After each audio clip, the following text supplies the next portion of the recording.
I grew up in a traditional extended Italian family with my grandparents, parents, and siblings. Our evenings were consumed by food, preparing, cooking, gathering together at exactly 6 to eat it, and cleaning up.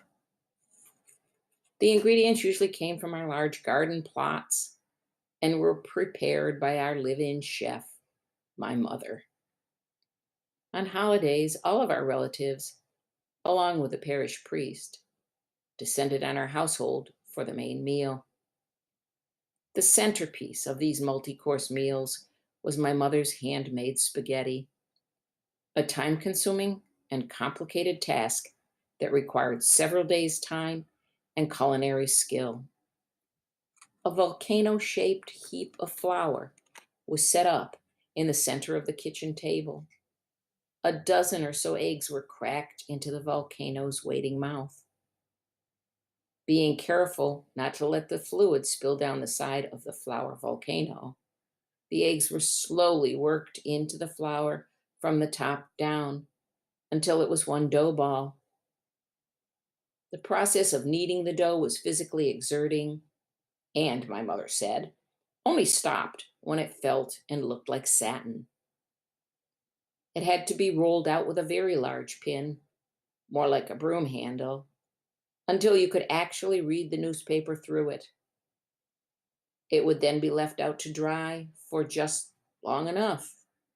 And finally, it was rolled up into a tube, similar to making pinwheel cookies. The hardest task of all was cutting each strand of spaghetti with a knife, letting it settle for a minute, and then fluffing up the delicate strands with your hands, grouping them on parchment paper in 1 pound quantities. Done. After several decades of enjoying her homemade spaghetti at every family holiday, it suddenly felt important to me to learn how to make it. Planning a special weekend to learn this skill from my mother, I loaded the car and traveled to my mother's home with the supplies and ingredients she had listed for me during our phone conversations. Once we were settled in the kitchen with coffee, the preparations began.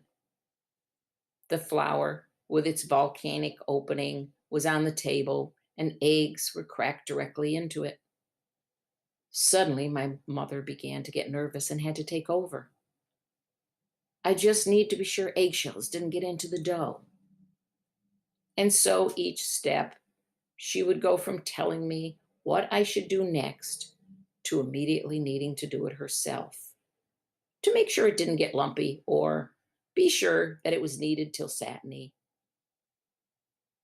I left with my homemade pasta, painfully aware I had not made it. I had no motor memory or knowledge of how it felt or when more flour or fluid was needed. I made a second attempt, with each trip to mom for a lesson on pasta prep having much the same outcome. She kept stepping in and taking over. On the trip home, a plan was hatched.